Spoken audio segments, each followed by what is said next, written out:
지민님, 교수님 가르쳤던 멘탈이 붕괴되었다가 정신 다시 번쩍 들었다가 사람들에게 자괴감, 외부 정된 파일들을 보면서 그동안 노력과 삶을 취했던 과정이 느껴집니다. 네, 좋습니다. 어떠한 계기로 책을 처음 접하게 된 처음 읽은 책이 어떤 책인지, 어떤 생각이 어떤 회의를 했다.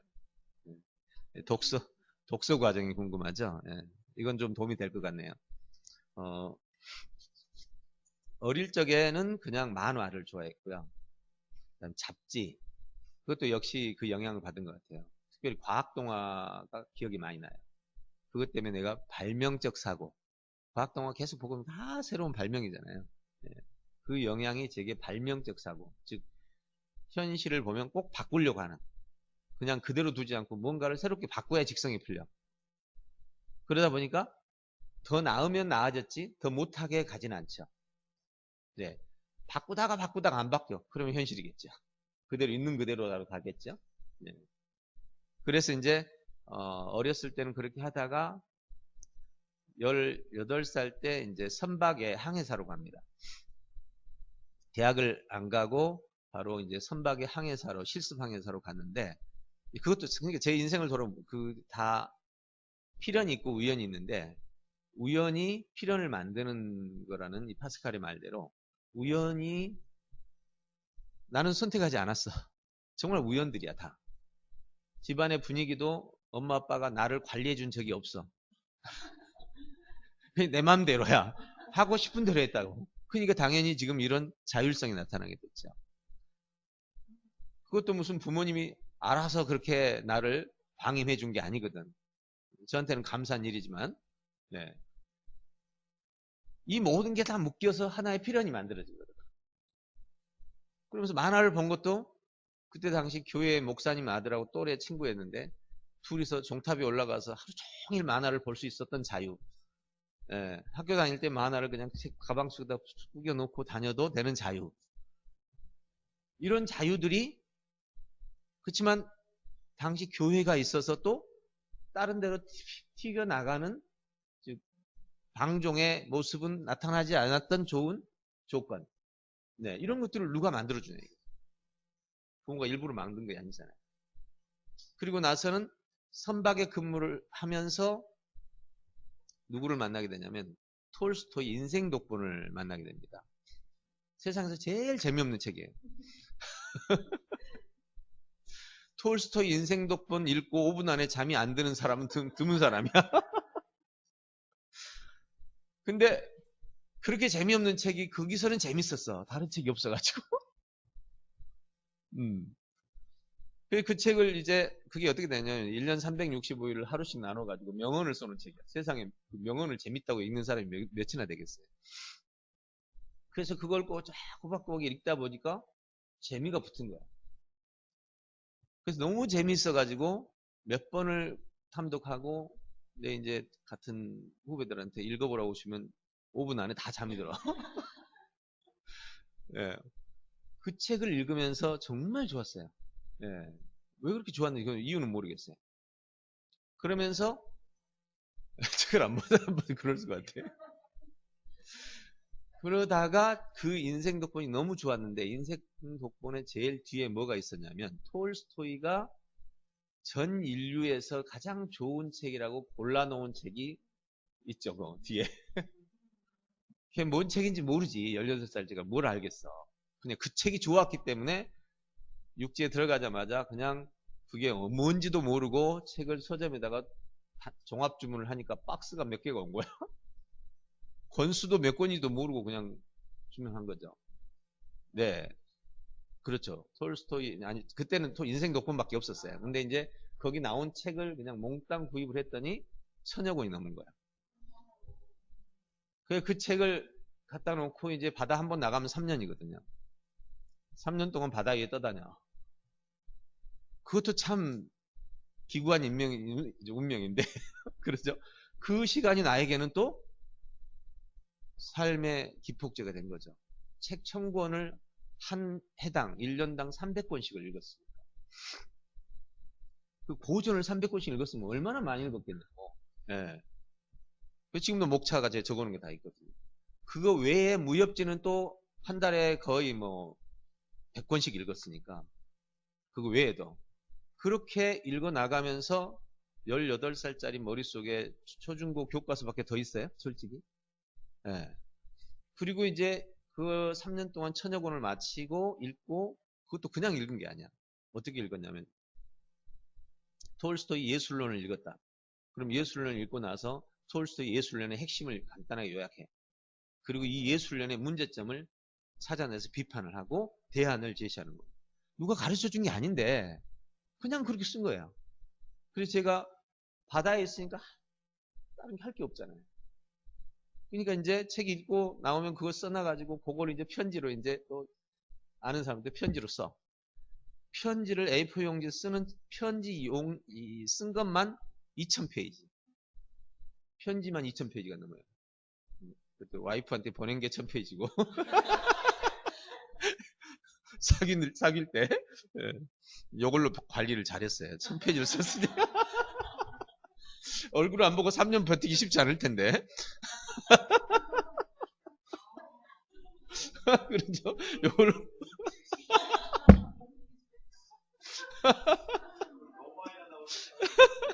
그래서 그렇게 관리가 됐죠. 나머지 1000페이지는 이제 지인들한테 이제 내 생각을 써서 보내는.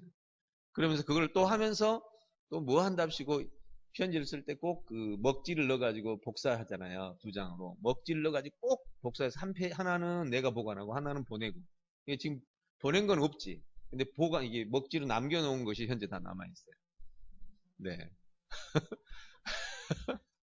그리고 이제 육지를 왔는데, 고향에 돌아왔더니, 이제 21살쯤 됐죠.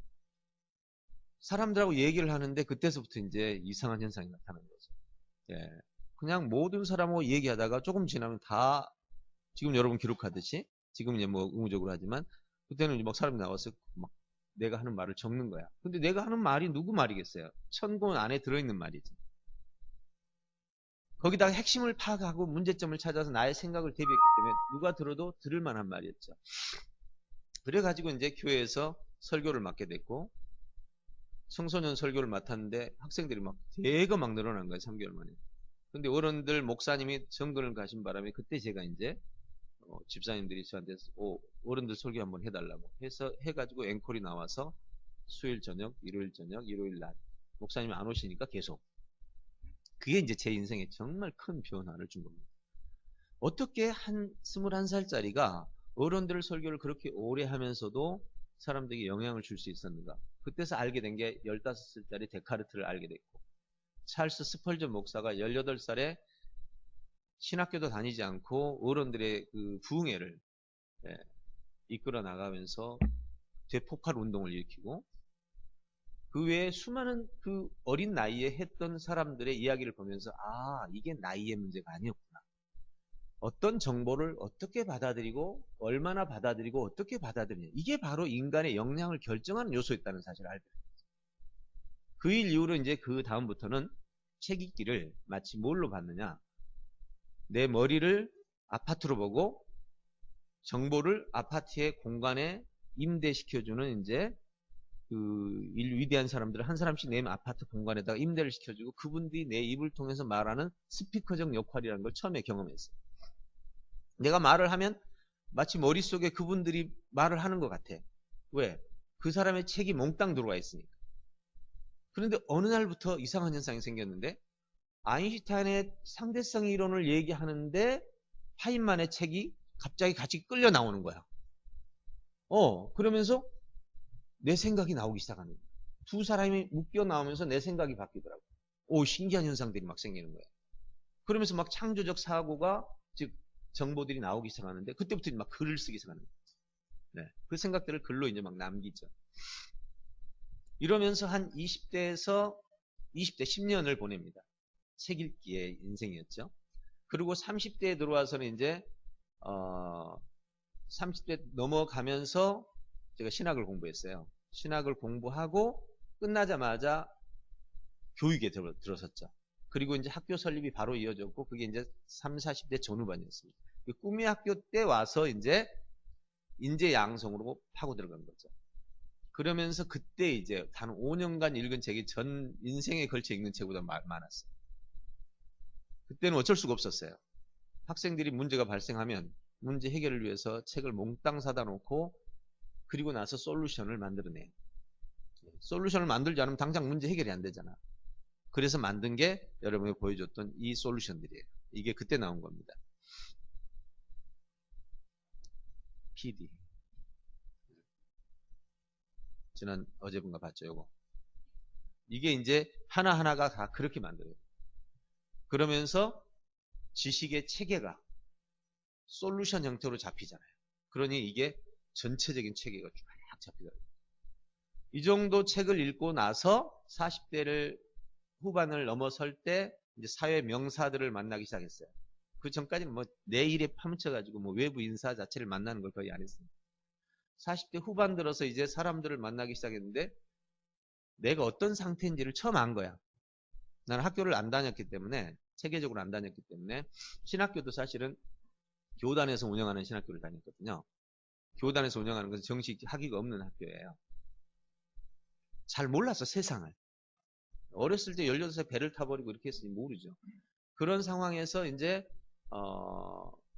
사회적인 명사들을 좀 만나게 됐어요. 꿈의 학교를 설립했으니까, 학교를 설립하니까 뭐 사회적인 명사들이 많이 찾아오고 많이 만나게 됐어요.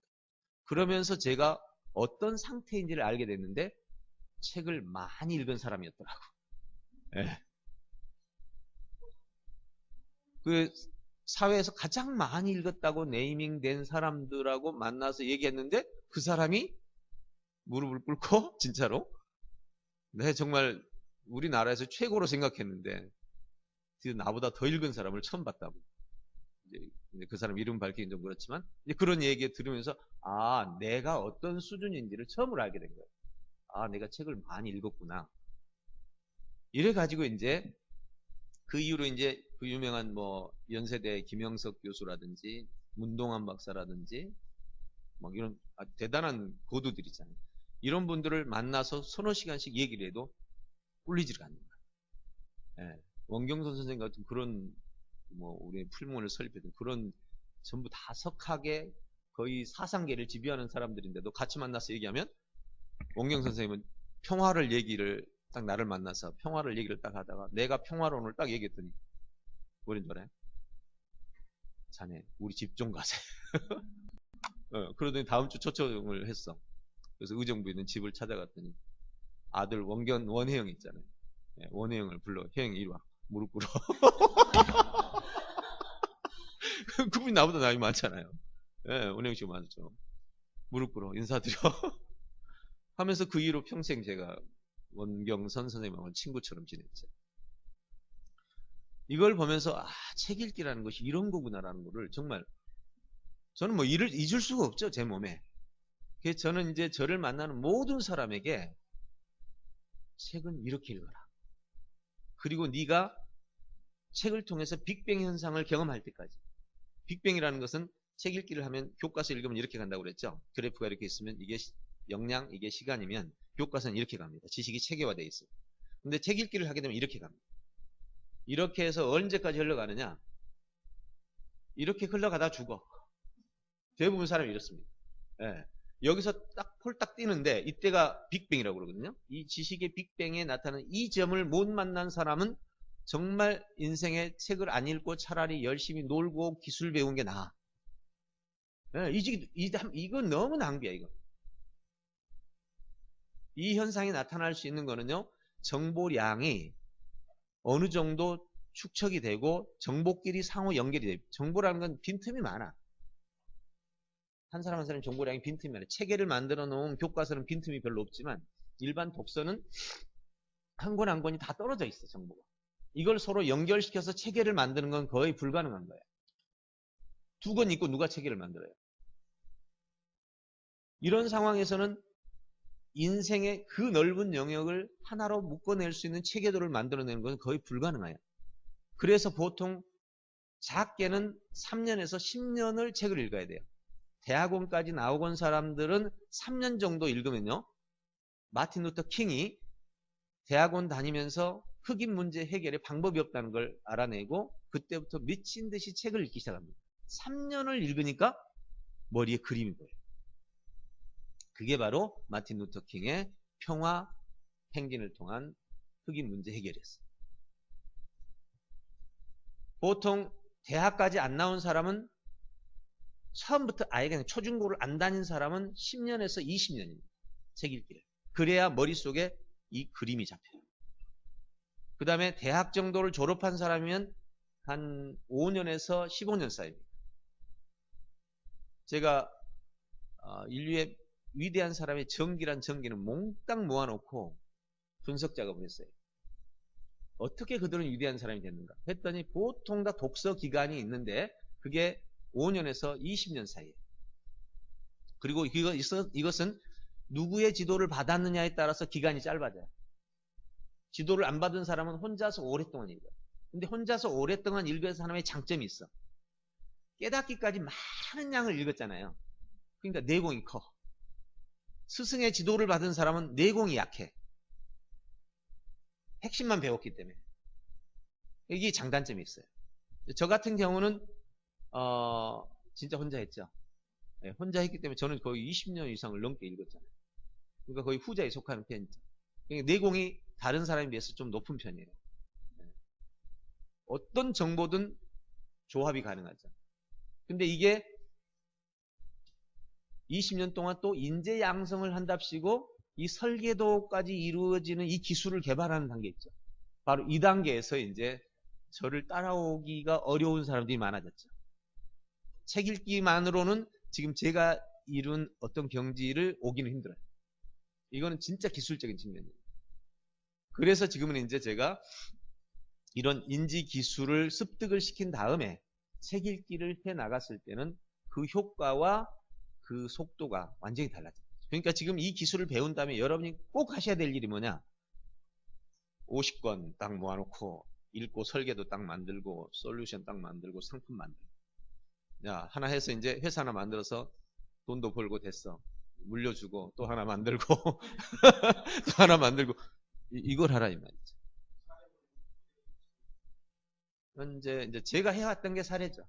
현재는 예, 지금 이제 제가 해왔던 사례는요. 저를 만나서 제가 가르친 대로 했던 사람들이 몇 명 있어요. 그래서 최석찬 목사님이라는 분이 저를 만나서 딱 한 1년, 2년 만에 저처럼까지는 아니겠지만 그 정도 구현을 해냈고 최성환 목사라고 전에 교회에 있었기 때문에 대부분 다 지도자들을 가지고 있었는데 그 현재 지금 순천에서 학교 설립해서 운영하고 있고 저쪽에 원호상 그 학교 지금 운영해서 큰 학교 됐죠.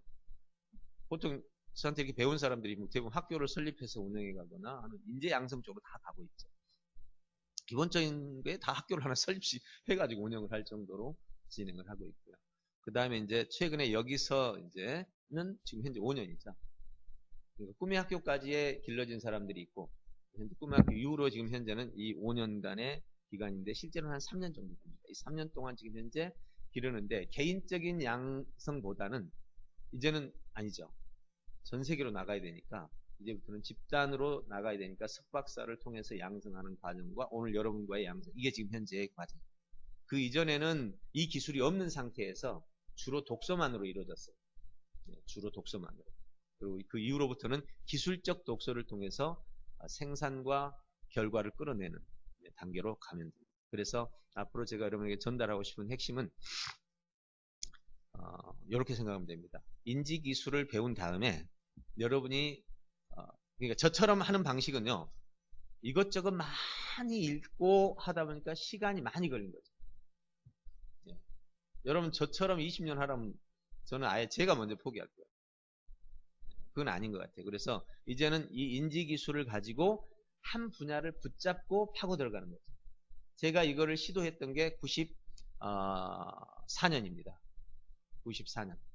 94년에 처음으로 이 기술을 처음 적용했는데요. 어떻게 했냐.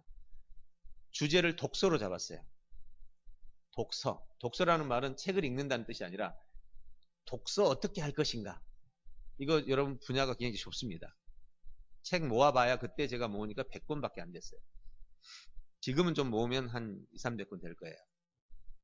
책 100권을 모은 다음에 그걸 한 권 한 권을 읽어나가면서 데이터를 정리합니다. 어떻게 데이터를 정리하냐면 노트 한 권, 지금 여러분 노트를 쓸 필요 없죠. 지금 이제 여러분 컴퓨터로 정리하시면 되겠는데요. 제 말 듣고 지금 한번 꼭 해보십시오. 네. 가장 빠른 시간 안에 여러분이 전문성을 획득하는 길인데요. 그거를 읽으면서 내용을 분할을 합니다. 분석이라고 그러죠. 노트에다가 목차를 만들어요. 독서 동기부여, 독서의 기능, 독서의 의미, 독서의 효과, 독서의 특징. 이 주제가 한 100여 개가 나옵니다. 세부적으로 나눠가니까. 그래가지고 읽다가 에디슨이 디트로이트 도서관 책을 다 읽었다 는 내용이 나와. 그럼 뭐에 관해 쓰겠어요? 이거는 어디다 쓰면 좋겠어요? 이 목차 속에 용도. 독서 방법 중에 하나가 될 수도 있고, 책 안 좋아하는 사람한테, 책 읽기의 가치를 모르는 사람한테는 에디슨이 어떻게 이렇게 위대한 인물이 되었는가에 대한 책 읽기의 동기부여가 되겠죠. 그럼 이 정보를 책 읽기의 동기부여에 넣고, 하나는 이거를 방법적 측면에 넣고 다 나누는 거예요. 책 100권을 전부 나누니까 이따만한 책이 하나 나오다. 이거는 뭐와 같으냐? 약국 가면은 약사들이 진단을 한 다음에 콧물 나오는 거 이쪽에 꼴고, 그죠? 예, 몸이 열이 난다고 하면 해열제 가져오고, 이렇게 가져서 조합을 하죠. 근데 약이 나누어져 있지 않다면, 성분별로 분석이 되어 있지 않다면 어떻게 조제를 하죠? 바로 이 노트는 그 노트였어요. 진짜 저에게는 보배 같은 노트입니다. 처음으로 이걸 실행했고, 이 노트 한 권을 가지고 어디를 가든 이 노트 한 권만 있으면 돼요. 이 한 권 가지고 무려 10,000페이지 이상의 독서에 관한 글을 써냈고, 지금까지 모든 강연과 교육과정을 다 만들어냈고,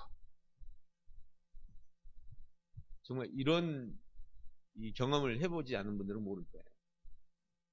서양의 분석 방법의 힘이 바로 이거예요. 나눠놓고 필요할 때 조합해 쓴다.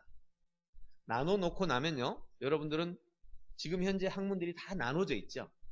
다 세분화되어 있습니다. 그래서 우리가 만들 때 철도 만들 수 있고, 또 같은 이 나눠져 있는 걸 가지고 우주선도 만들 수 있고, 현재 컴퓨터도 만드는 게 다 분석되어 있기 때문에 가능한 겁니다. 바로 이 책 독서의 분야를 이렇게 한 거죠. 그랬더니 어떤 현상이 벌어졌느냐? 독서에 관한 한 국내 최고의 평가를 들을 수 있었어요. 그래서 강연을 가게 되면 나이가 30살 중반이었기 때문에 어렸죠. 강연 가기에는. 그때 당시에 이 횃불에라는 강연회가 있었는데, 박선희 목사 이하, 그 다음에 대상은 거의 그 리더급들이었어요. 그리고 강사료는 국내 최고였습니다. 가면 비행기까지 다 끊어주는 곳이에요. 거기에 한번 강의를 갔는데 35살이었습니다. 그 강의 들어가려면 뭐 좀 복잡해, 뭐 이런 것처럼 거 조사하는. 너는 학위도 없고 뭣도 없으니까 어디 가려고 하면 제일 먼저 그게 걸리는 거예요. 근데 이제 한 분이 그걸 나의 강의를 들었어. 어디서 그 담당자가. 그래서 학위를 떠나서 이 사람은 일단 강의를 들어보자. 듣고 나서 하자. 이래가지고 일단 집어넣었어, 강의를. 그게 안동 횃불이었는데 거기 딱 강의 한번 터졌는데, 전국에 있는 그 횃불의 그 팀들에서 줄줄이 이제 강의 요청이 온 거죠. 35세 전국 강의는 2년을 뛰었어요. 네. 그 정도 하고 나니까 자신감이 붙더라고요. 사회 리더 계층에 이 정도의 영향을 미칠 수 있다는 거예요. 그게 책에 관한 책 100권 읽고 만들어낸 결과예요. 물론 그 뒷배경은 천여 권이라는 또 고전의 백그라운드가 있었겠죠. 예. 그렇지만 35세 그 정도의 영향을 발휘할 수 있는 것은 힘들지. 학력이나 기타 뭐 경력이나 이게 아무것도 없는데. 그걸 보면서 제가 얻어낸 결론이, 정보란 나눠져야 된다. 다시 조합을 하는 과정이 창조야. 거기서 글도 나오고, 거기서 말도 나오고, 과정도 나오고. 그러고 나서 이제 그 기술을 2년 동안 얘기를 했는데, 동기부여였죠. 2년 동안 하면서 다시 그 사람들을 만나보니까 책 읽는 사람이 별로 없어.